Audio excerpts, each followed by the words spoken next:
Bien-aimés dans le Seigneur, je vous salue au nom de notre Seigneur Jésus-Christ, les ressuscités. J'espère que vous allez bien et que vous prenez du plaisir à partager l'enseignement que nous sommes en train de vous apporter à travers ces capsules 30. Alors, bienvenue à notre capsule 30, qui est la suite, la dernière partie de ce premier thème qui porte sur le temps de Dieu. Il y a un temps pour tout, c'est ce que nous avons commencé à voir dans le livre d'Ecclésiaste, et nous sommes en train de parler que vraiment cette pandémie, au lieu d'apporter la peur, au contraire, ça doit nous pousser vraiment à rechercher Dieu. C'est le temps de Dieu.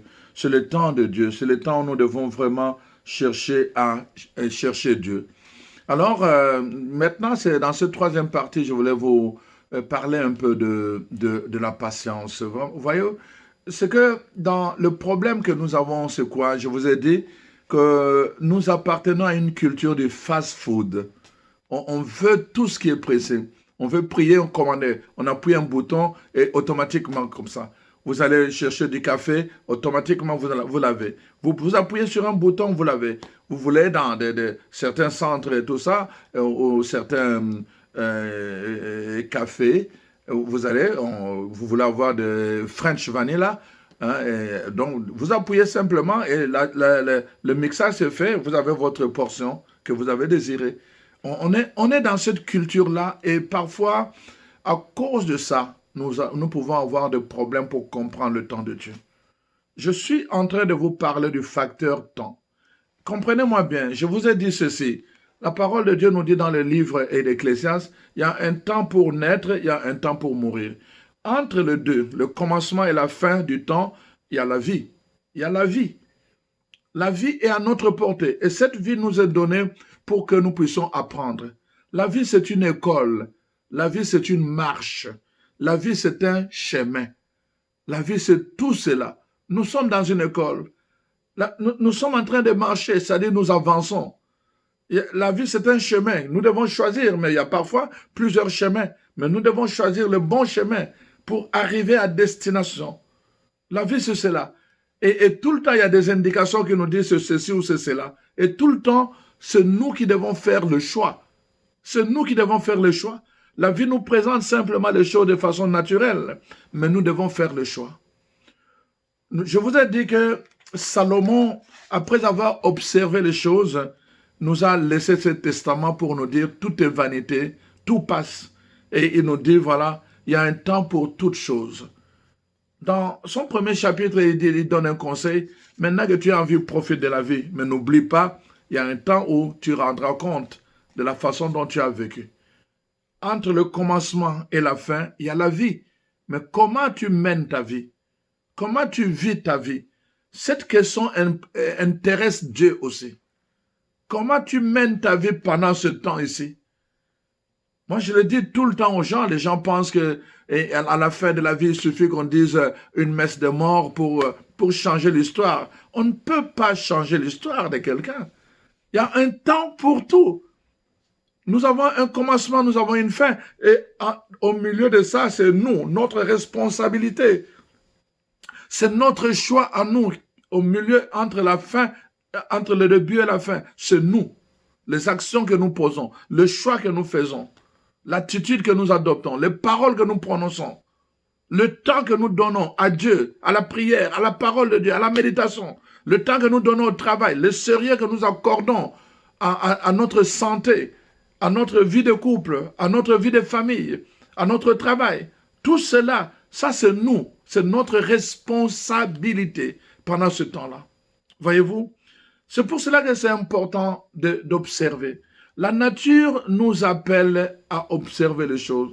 Nous devons apprendre à observer. Et la nature, vraiment, j'aime la nature. Depuis ce temps que je lis le livre d'Ecclésiaste, j'observe beaucoup la nature. Et le mot que je retiens de la nature, c'est la patience. Vraiment, la nature, c'est une école de patience. Une école de patience. La nature, je n'ai jamais vu. Si tu veux comprendre la patience, observe simplement la nature. Le temps, les gens qui travaillent la terre. Tu prends une semence, une petite semence, tu jettes dans la terre. Tu ne sais pas. Tu attends, tu attends, tu attends. Pendant ce temps, c'est la nature qui travaille. Il prend son temps pour que quand l'arbre va germer, qu'il ait suffisamment de force pour tenir et pour aller jusqu'au bout. La nature prend son temps. Avant même de porter des fruits, il prend son temps. Il doit atteindre une certaine maturité pour porter des fruits. Il prend son temps. La nature est patiente. La nature nous apprend sur la patience. On ne peut pas parler du facteur temps sans parler de la patience. Vous comprenez, chers frères et sœurs, c'est très important. Je raconte souvent ma petite histoire quand on était enfant. On allait, j'aimais voir, mes amis aussi, on aimait voir vraiment les adultes là quand ils s'est rasé, on était intrigués de voir, waouh. Et là, certains laissaient la barbe. On avait un professeur qui avait vraiment une longue barbe. On aimait ça, c'était vraiment beau. Et là, on voulait, nous aussi, on voulait avoir la barbe, mais on était des enfants. On ne comprenait pas que ça a un temps où ça arrive de façon naturelle. Nous, on ne comprenait pas. Et quelqu'un nous a dit, oh, si vous voulez avoir de la barbe, vous savez, il faut prendre la mousse de la bière. Et quand les gens ont pris la bière, la mousse qui reste, vous appliquez là-bas sur le menton. À force d'appliquer, la barbe va pousser. Imaginez-vous, nous les enfants, on allait attendre les adultes qui prenaient la bière. Et puis après, quand ils partaient, on courait pour aller prendre la bouteille. Et on récupérait la mousse, on commençait à appliquer la mousse, on appliquait la mousse. Des années, on n'a jamais eu la barbe. Jamais. Il y a un temps pour toute chose et le facteur temps va ensemble avec la patience. Notre corps n'était pas encore bien formé pour faire sortir la barbe, mais la barbe était au-dedans de moi. La barbe était au-dedans. Dans mes cellules, la barbe était déjà là. La barbe était inscrite dans mes cellules. Je ne le voyais pas parce que mon corps n'avait pas encore atteint la maturité. Je voulais précipiter les choses. Fast food. Je voulais précipiter les choses. Fast food. Mais la barbe ne venait pas. Ce n'était pas le temps de la barbe. Et quand j'ai atteint l'âge mature, la barbe a commencé à pousser sans effort. Sans effort. Je n'avais même pas à chercher. La barbe a poussé d'elle-même. Regardez-moi aujourd'hui. Tous les jours, je dois me raser. Ce que je cherchais en forçant, aujourd'hui que ça pousse, je me rase. Nous sommes dans un monde de rébellion, un monde de contradiction. On aime vivre dans la contradiction. Voyez-vous? C'est ça, en fait. Le problème, c'est quoi? Je n'avais pas la patience d'attendre l'âge où la barbe peut pousser de façon naturelle. Je voulais pousser, je voulais provoquer. La patience est très important. C'est un facteur très important. Très important. Voyez-vous, les choses, le temps de la semence n'est pas le temps de la récolte. Ce n'est pas le temps de la récolte.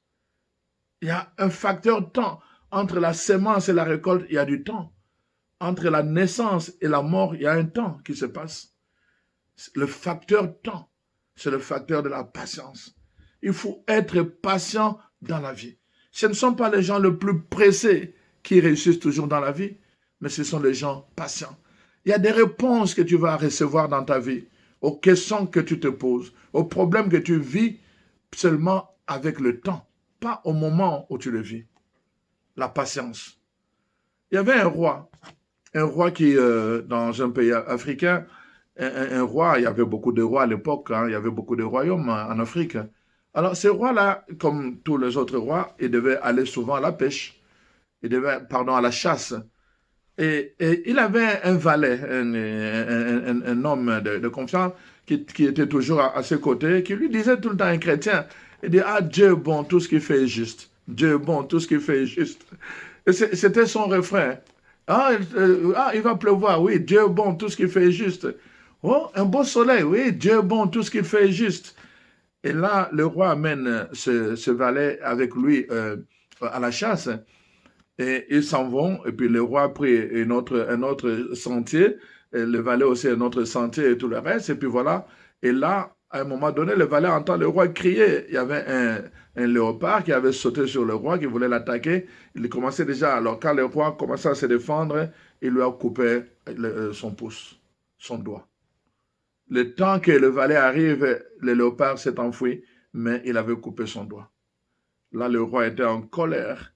Il dit, mais pourquoi ça? Il dit, Seigneur, tout ce que Dieu fait est bon et juste.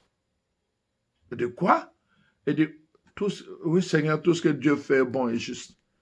Le roi s'est mis en colère.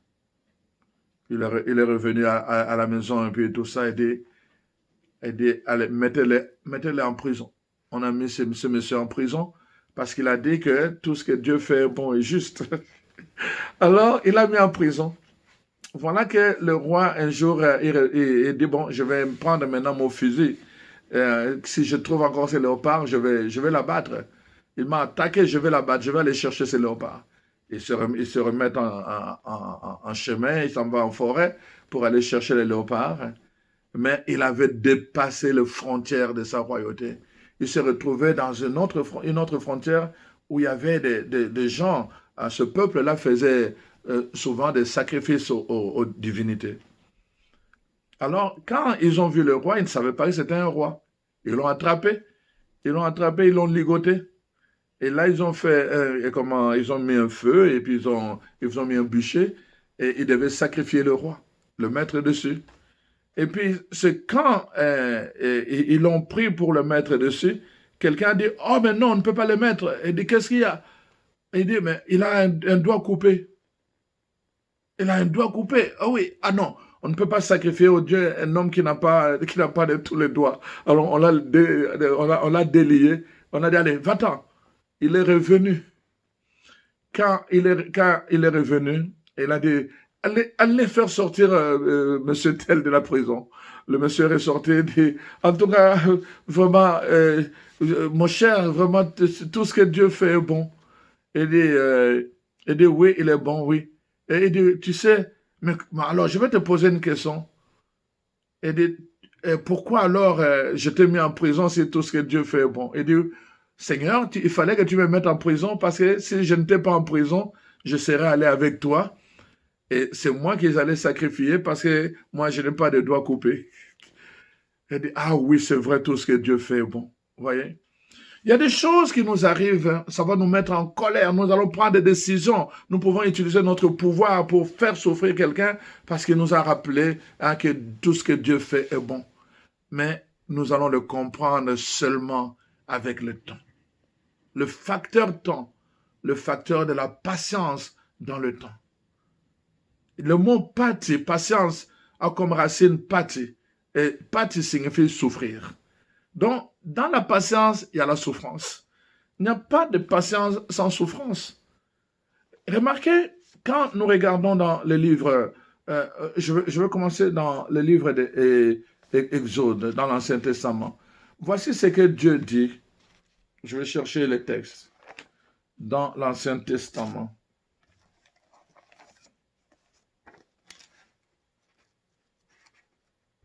Exode.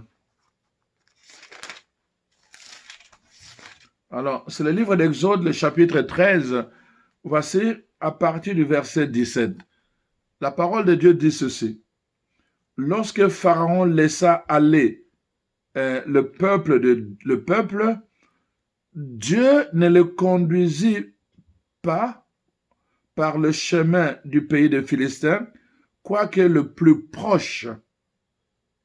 Car Dieu dit, le peuple pourrait se repentir en voyant la guerre et retourner en Égypte. Mais Dieu fit faire au peuple un détour par le chemin du désert, le chemin le plus long. Vous avez compris. Le peuple est libéré maintenant. Le peuple était esclave. Le peuple, au lieu de prendre le chemin le raccourci pour arriver à la terre promise, Dieu dit non, non, non. En chemin, il y a une partie, Dieu sait qu'il y a une partie qui va être la guerre. Ils vont se battre avec des géants. Si le peuple voit le combat avec les géants, il va avoir peur, il va dire non, retournons en Égypte. Je vais le faire passer le chemin le plus long. Ça prenait beaucoup de patience. Et la parole de Dieu nous dit malheureusement, le peuple de Dieu n'a pas eu assez de patience. Le peuple de Dieu n'a pas eu assez de patience. La parole de Dieu nous montre comment ce peuple a manqué de patience. Il a manqué de patience. Le peuple a manqué de patience. Nous allons voir dans les livres des Nombres, le chapitre 21. La parole de Dieu nous montre comment le peuple de Dieu a manqué de patience. Nombre 21. Alors, à partir, nous sommes dans les livres de Nombre 21. Nous allons prendre le verset 4 jusqu'au verset 6. Voici ce que la parole de Dieu dit. Alors, verset 4. Ils partirent de la montagne de Hor par le chemin de la mer Rouge pour contourner le pays des Dons. Le peuple s'impatienta en route et parla contre Dieu et contre Moïse. Dans le chemin le plus long que Dieu leur a fait prendre, le peuple tombe dans l'impatience. Il commence à critiquer Moïse. Il commence à critiquer Dieu. Dans l'impatience, on adopte l'attitude païenne. On murmure, on critique, on fait la médisance, on se rebelle, on se révolte. Ça, c'est l'impatience. C'est pour cela qu'il ne suffit pas de comprendre qu'il y a un temps pour toutes choses, mais nous devons aussi demander la grâce de la patience. La patience est une grâce parce que c'est un fruit du Saint-Esprit. C'est une grâce que nous devons demander. L'être humain par lui-même, il est impatient. Nous le voyons, le peuple de Dieu était impatient. Il n'était pas capable de supporter ce temps-là qui était long. Il voulait arriver vite, le fast-food. Nous devons demander cette grâce à Dieu d'être patient parce qu'il y a un temps pour toutes choses. Être patient devant les choses que nous ne comprenons pas. Devant les choses que nous ne comprenons pas. Être patient. Mais aussi être persévérant, comme va nous dire la parole de Dieu. Donc nous voyons comment le peuple est impatient sur le chemin le plus long. Il est impatient. C'est pour cela que c'est important, chers frères et sœurs.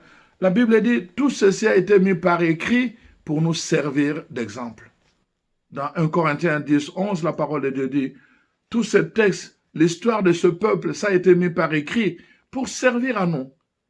L'histoire, le facteur temps, parce que j'en parle, le facteur temps, nous avons trois éléments ou deux éléments importants dans le facteur temps. Premièrement, l'expérience de ceux qui nous ont précédés.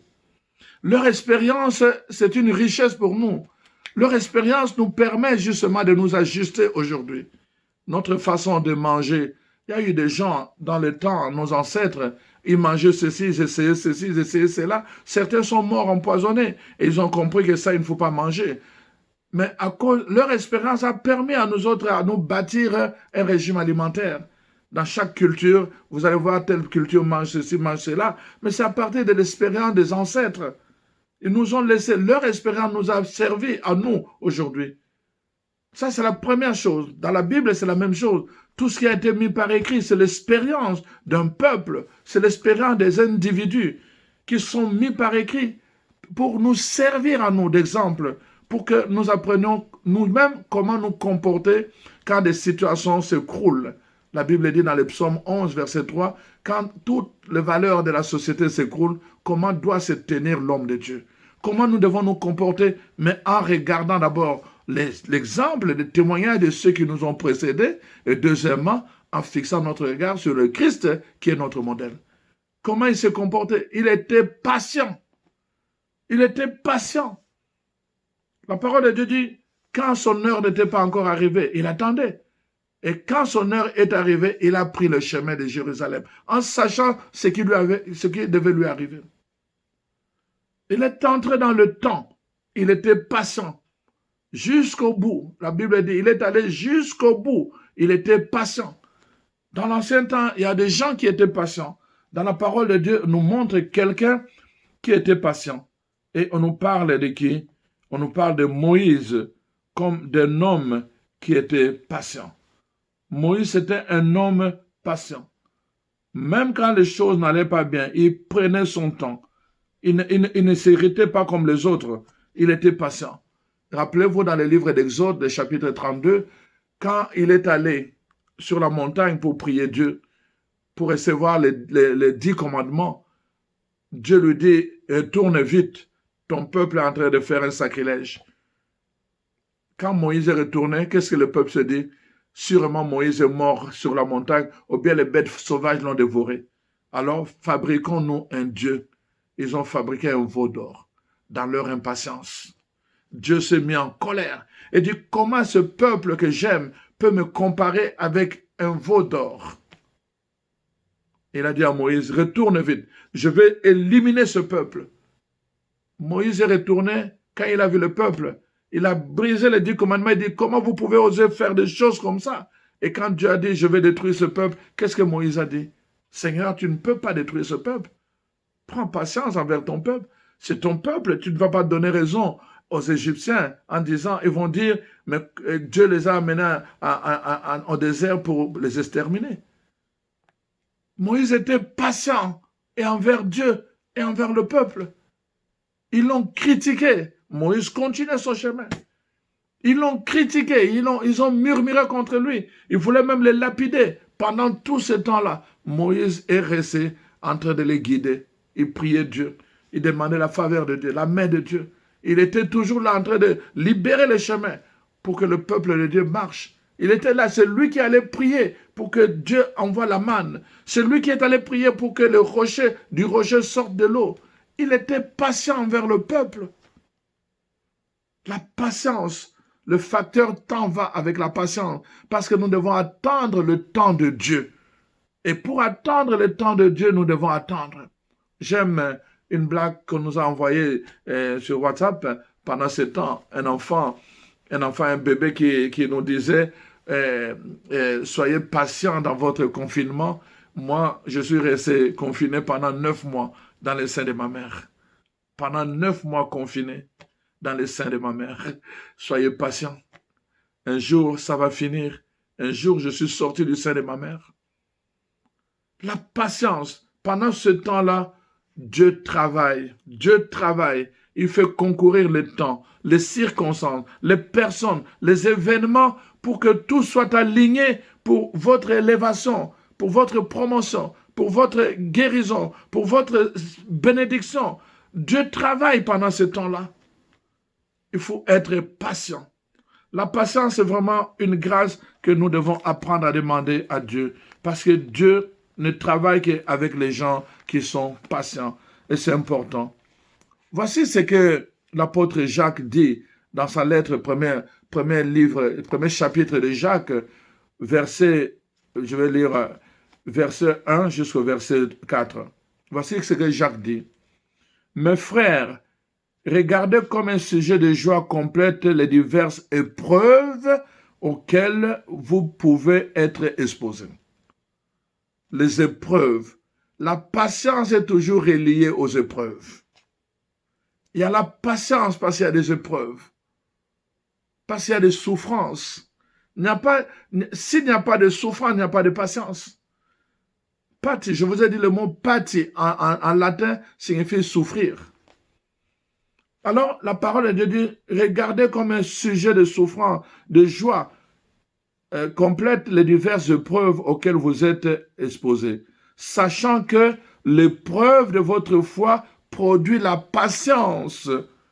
Mais il faut que la patience accomplisse parfaitement son œuvre afin que vous soyez parfaits et accomplis sans faillir en rien.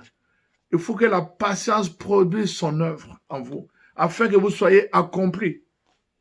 Quand un arbre, ça prend la patience, année après année, année après année. Le cultivateur va aller, quand on cultive la vigne, année après année, quand on cultive les orangers, année après année, ça doit grandir, ça doit grandir. Beaucoup de patience. Pendant ce temps-là, vous ne récoltez absolument rien. La parole de Dieu nous dit cela. La parole de Dieu nous montre même les fruits eux-mêmes. Ils commencent tout petits là, d'abord de fleurs, après petit des semences comme ça, après ça commence à grossir. Progressivement, ça prend de la patience pour que ce fruit arrive jusqu'à notre table. La patience. Même quand le fruit est arrivé à son terme, ça prend encore de la patience parce que le fruit doit mûrir. Vous n'allez pas prendre une banane verte et vous commencez à manger. Non, vous devez attendre encore. Même si la banane atteint sa maturité, vous devez attendre patience pour qu'il puisse mûrir. Quand nous allons partout, partout on nous apprend. On ne peut pas faire des choses sans la patience. Vous allez à la banque, il y a plusieurs personnes devant vous et vous devez avoir la patience, vous vous mettez en ligne et vous attendez votre tour. Vous allez au restaurant, vous allez commander, il y a plusieurs personnes devant vous, vous avez la patience, vous devez attendre votre tour. La patience, la vie nous apprend que nous ne pouvons pas réussir, gagner, obtenir des choses si nous négligeons cet élément important du facteur temps qui est la patience. Voilà pourquoi le dernier élément de cet enseignement concerne justement la patience. Nous devons cultiver la patience, chers frères et sœurs. Pendant ce temps-ci, nous devons cultiver la patience. Parce que si nous ne cultivons pas la patience, nous pouvons passer à côté. Parce que nous sommes dans une société et une époque où nous n'acceptons pas la souffrance. Nous voulons escamoter la souffrance parce que nous ne sommes pas patients. La patience nous permet d'accepter la souffrance comme faisant partie intégrante, inhérente de la vie humaine. La sémence.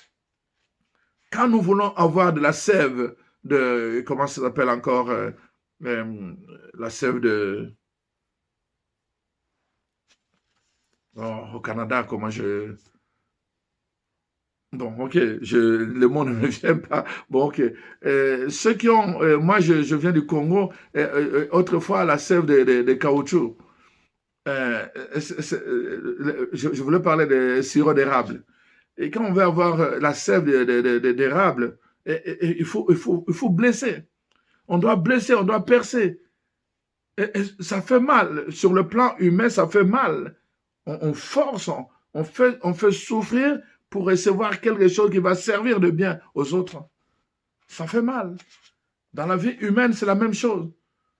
Quand à l'époque où on venait cultiver des caoutchoucs, des éveillards au Congo, et que les Belges venaient chercher du caoutchouc, c'était le travail de tout le monde. C'était aller blesser les éveillards et alors récolter leur sève qui jaillissait.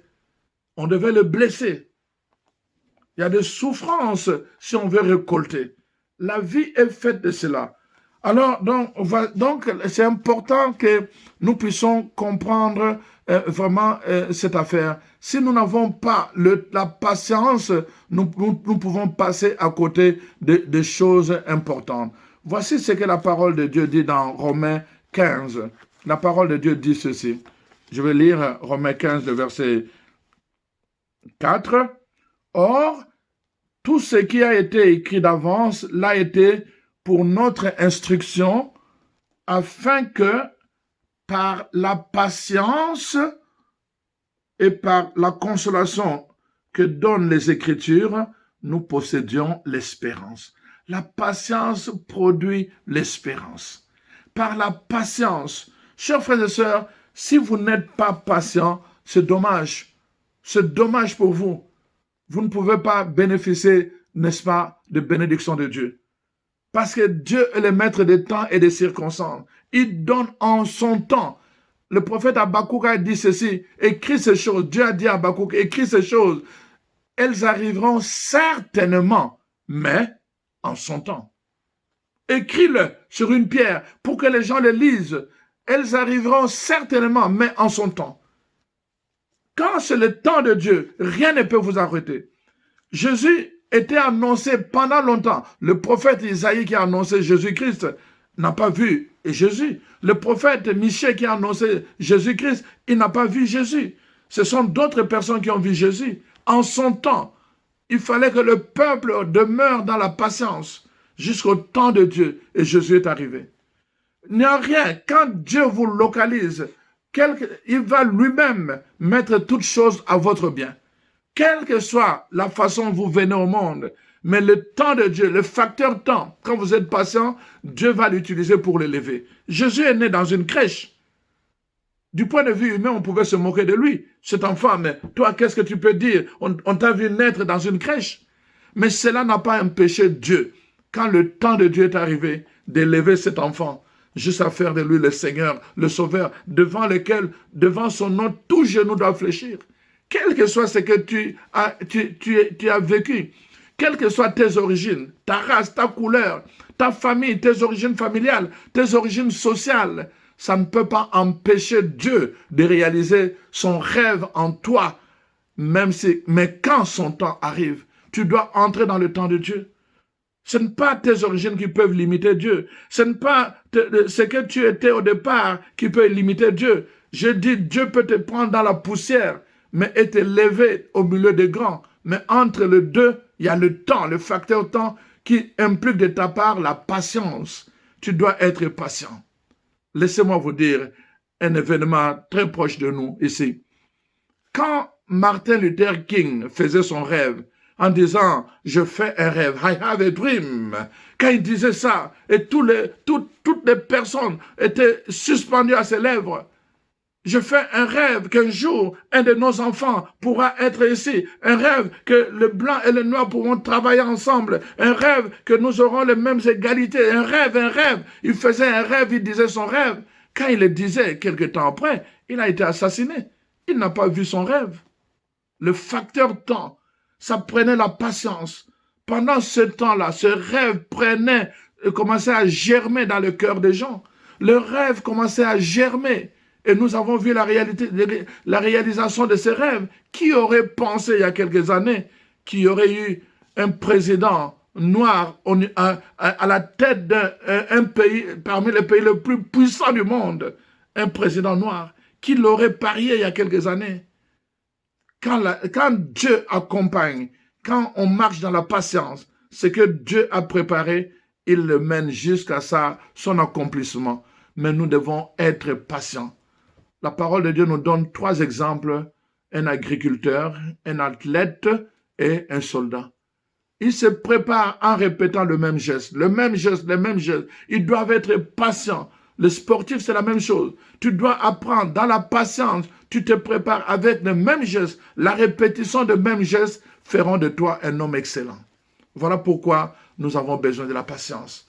Alors, chers amis, chers frères et sœurs, je vous remercie d'avoir suivi ces premières capsules autour de ce thème. Il y a un temps pour toutes choses, c'est le temps de Dieu. Alors vraiment, je prie Dieu que le Seigneur vraiment vous visite, que l'amour de Dieu pénètre. Je me mets à genoux et je prie Dieu pour que vraiment vous puissiez découvrir la profondeur, la grandeur, la hauteur, la longueur de son amour pour vous. Cet amour qui s'est manifesté sur la croix pour que toi aussi tu sois sauvé. Ne reste plus dans la rébellion. Ne résiste plus à cet amour de Dieu qui vient te solliciter aujourd'hui, qui vient te visiter et pour te dire que le temps de Dieu n'est pas encore accompli en toi parce que tu marches dans la rébellion. Laisse-toi toucher par l'amour de Dieu. Que le Seigneur te bénisse. Que l'Esprit de Dieu féconde cette parole dans ton cœur pour que toi aussi tu découvres et tu recherches la face de ce Dieu qui veut réaliser son projet en toi, mais en te demandant d'être patient et en te demandant de croire qu'il y a un temps pour toutes choses. Au nom de Jésus-Christ, soyez bénis. Amen.